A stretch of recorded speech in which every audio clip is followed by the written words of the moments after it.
এখনো মহিলাদেরকে object of desire and last মনে করেন, মহিলাদের ওপর অত্যাচার করেন, তাদের ধর্ষণ করেন, মেরে ফেলেন। সেসব ধর্ষকরা যাতে উচিত শাস্তি পাক, মৃত্যুদণ্ডের কথা কিন্তু এই বিলে মেনশন করা হয়েছে। এই নতুন আইনের 3টি প্রধান নীতি আছে: কঠোরতম শাস্তি, দ্রুত বিচার, দ্রুত তদন্ত।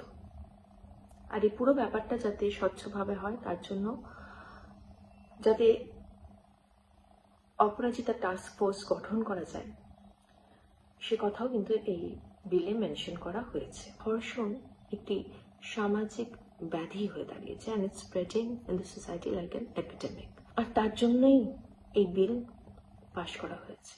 এই পুরো মুভমেন্টটা কিন্তু রাজনীতির ঊর্ধ্বে নিয়ে যেতে হবে, কারণ আমার মনে হয় যে আমাদের প্রত্যেককে কিন্তু এই লড়াইয়ে সোচ্চার হতে হবে।